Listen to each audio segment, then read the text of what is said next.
How are you all doing today? Welcome to my tutorial for today. Today we are going to be making an A-line button down shirt gown, and I have here 3 yards of this fabric for it. It has collar as well as requested by one of us. So quickly we'll get started. Thank you for being here with me, and if you are new, this is your first time of stopping by, feel free to subscribe, and also don't forget to click on the button beside the subscribe button, that is the bell, so that you get notified whenever I upload. Okay, I hope all of us are doing well, by the way. So quickly we'll get started, and yes, my baby is doing so very fine.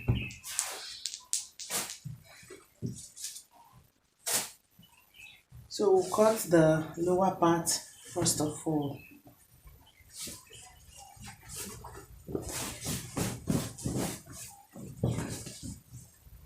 I'll be folding into a cone shape this way. I wouldn't want it to be too wide, okay? I'll be folding this way. I hope you saw what I did. I hope you saw it. Okay? So I'll just turn it to the way to be comfortable for me and repeat the same thing. Okay, so this is it. Our measurement will start from this very line. This side is on fold and this side is not. From waist to the desired length of my dress is 25 inches. I'll be adding 2 inches extra for fold and for seam allowance, so I'm measuring 27 inches.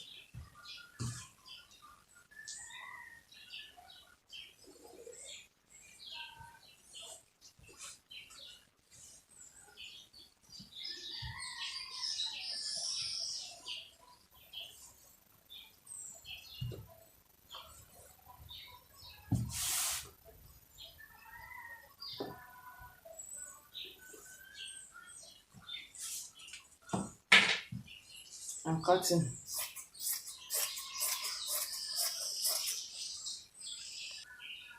Okay, so this is for the back. Of course, there is no zip at the back because this is a front button down dress. So I'll use this to cut the front. All I need to do is to place this one against this fabric. Bring out the buttonhole allowance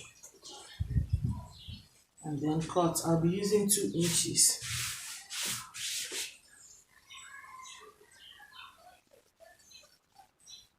As the buttonhole allowance, 2 inches. So I'll leave 2 inches around this side.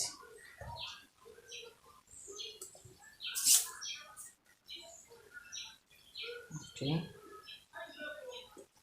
So this is 2 inches.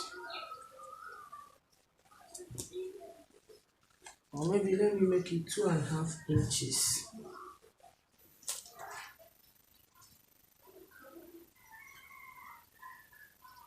So here I'm leaving 2.5 inches.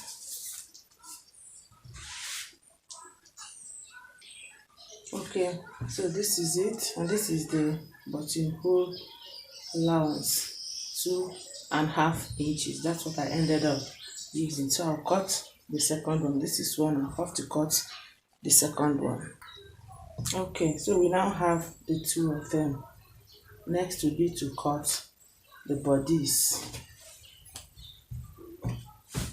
I'm cutting both the front and the back at the same time, since this is a shirt. So I'll fold my fabric into 4,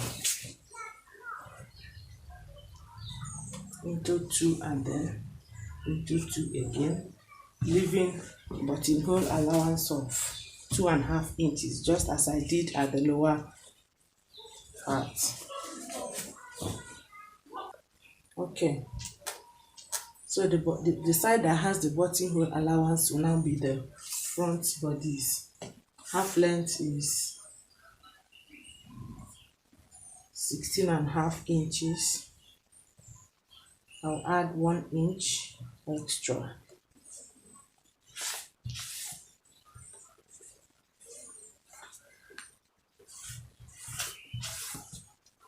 Okay. Shoulder is 17 inches, that's 8.5.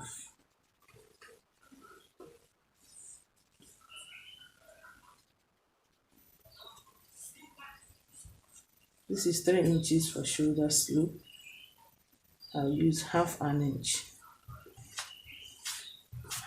So half an inch here instead of the one I normally use. Today I'm using half an inch.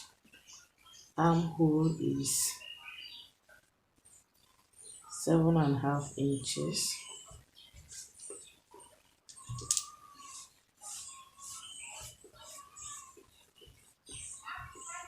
Okay. Next will be to place the bust and the waist measurement. Bust 40 into 4 is 10. 2 inches sewing allowance, leaving us here. Waist 33 into 4 is 8.25. 2.5 inches sewing allowance.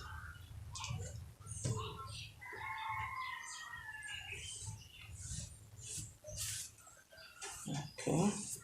And then for the neck, for the back is going to be straight since we are putting collar. The back is going to be straight. And the front, the neck volume, we use 3 inches. 3 inches. And neck width is, okay, we'll maintain the same 3 inches for neck width. So 3 inches neck width, 3 inches neck depth. This is the back, this is the front.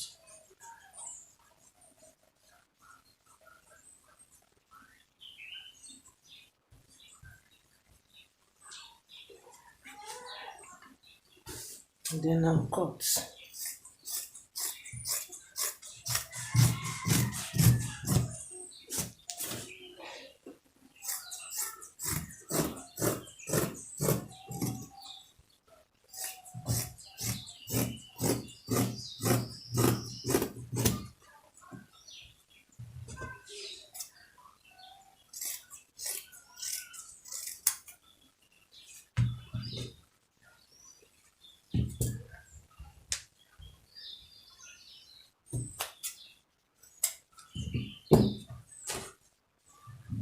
Okay, so the back is off.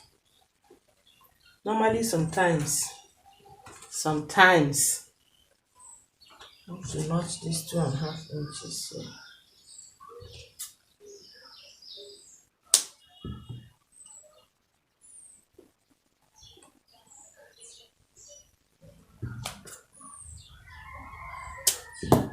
Okay. Sometimes, normally, I decide to leave this neck this way. By the time I fold my button allowance, I will then remove it. I hope you get it. Sometimes I do that, sometimes I remove.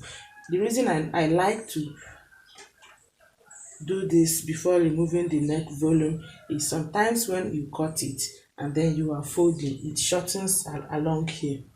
It becomes shorter here. Okay, that's why it is better for me to do the button flap first of all, and then I remove the neck. I hope that is clear. Okay, so having cut it, I'm using this as the sleeve. This is what I'm going to be using as the sleeve. You can see how the sleeve is. So now what we're going to do will be to join this lower part. I'm not putting lining, so I'll join this lower part to the corresponding upper side. I'm joining the front to the front, and then I fold in the the buttonhole flap. I hope you get that.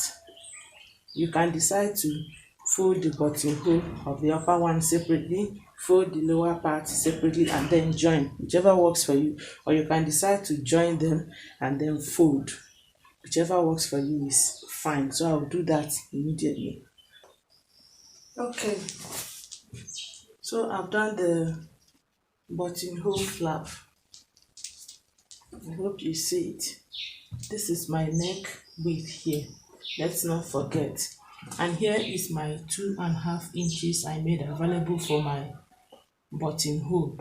As you can see, I notched it. Okay, so I folded and stopped there.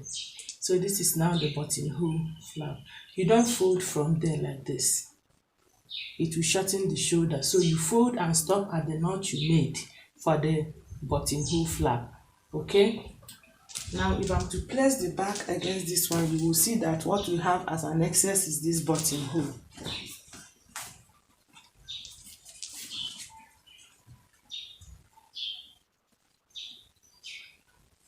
I hope you see it.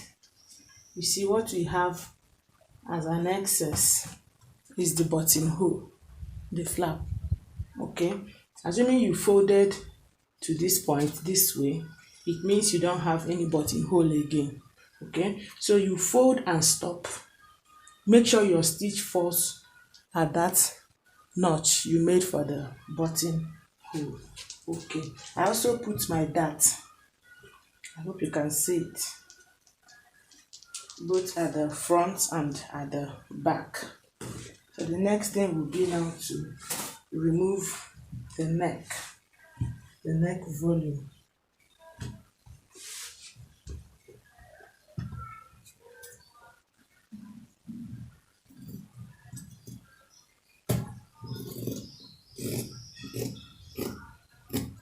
Alright, now assuming we removed the neck volume before folding the buttonhole flap, it will give you something like this. This is what I was trying to say. You see there is a shortage here. I hope you can see it. That's why I like to remove mostly after I'm done with the buttonhole flap. Okay, assuming we have not folded and we are yet to fold. If you fold now, it will reduce in length. Okay, so after doing this, the next will be to join at the shoulder. We join the front and the back at the shoulder here.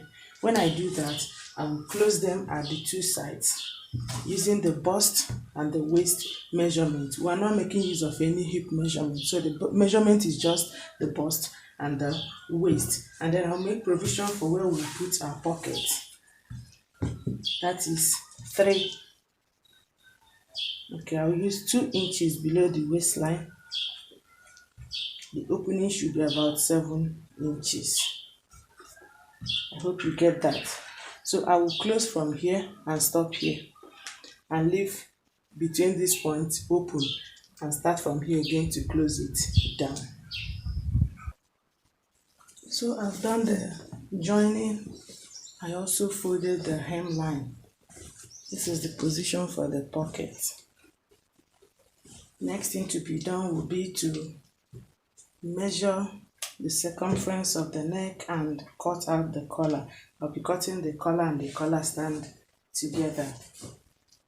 Okay, these are the 2 pockets, and this is my collar and collar stand all in one. This is the collar stand, this is the collar. So I'll just go to the machine, and the measurement you have at this lower part at the collar stand is the circumference of the neckline. That's what you have at the lower part. That is at the collar stand. Okay, so I'll go to the machine, work this way. I'll start from one end this way, sew it this way, like this, and end here. This place will be left open. Okay, I already have a tutorial on this. That's why I didn't have to waste our time on it. Also for the pocket, I'm sure we have gotten too familiar with how to cut our pocket. It's actually very easy. This is the side you are going to be attaching at this point. this very side. So when you place your hand this way, as if you were putting your hand in your pocket. Okay, so when you trace it out, you make sure you have more than the opening of the pocket on the body of your dress. You see, here is 7 inches, so you make sure you have more than 7 inches here. Let's see, mine is 10 inches. Okay, and then you cut it out and then sew this way, leaving this part open because this is the part you're going to be attaching at the body of the dress. It should give you something like this when you are done sewing it. Okay, now the next thing you will do will be to then turning the wrong side of your fabric. This slimmer side is the upper part, this is the lower part. So when you open your fabric like this, or your dress rather, you open your pocket and then you place it evenly.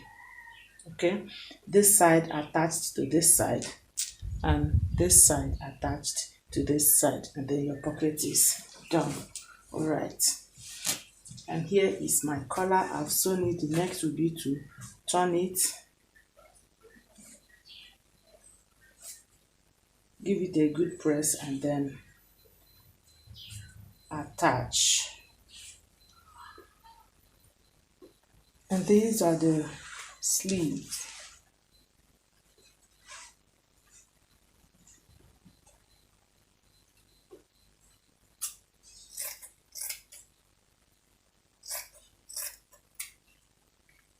So I will sew this way, I will join them this way, like this, so that you have it like so. All right. Okay, and here we are done. All that is left for me is to fix the buttons, which I'm going to do much later. Okay, now I'll need to still tell you a little secret. In fixing buttons, make sure one falls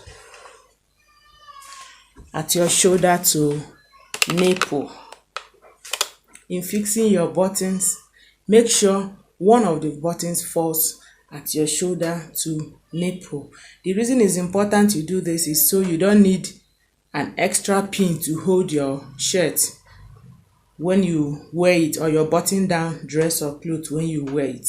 Okay, if your shoulder to nipple is 12, make sure a button falls at that 12 inches. Okay, this way you have a button that is at the center of the bust that will guide it from opening. Let's imagine that I fixed one here and then I'm coming to fix another one here. You see, between here where my hand is and this one will now be opening. But if I get the center correctly, there is no way it can open. That's why you see a lot of clothes when they wear it, except if it is an oversized or too tight clothes. But if it is a dress or shirt that fits perfectly, if this place opens, it means that the shoulder to bust was not used when fixing the buttons. All right, so we've come to the end of today's tutorial. Like I said, fixing the button will be the last thing I will do much later, and you can see the end result of our tutorial. Thank you for watching till the end, and if you are yet to subscribe, please don't leave without doing so. And also, I beg you, please keep watching my videos. Thank you so much. Thank you for believing in me. Thank you for the love. Thank you for your comments and your like. I really appreciate all of that. Until we meet in my next tutorial, I sincerely love and appreciate you. Keep sharing my videos, keep believing in yourself, and keep being good to people. I love you, and bye.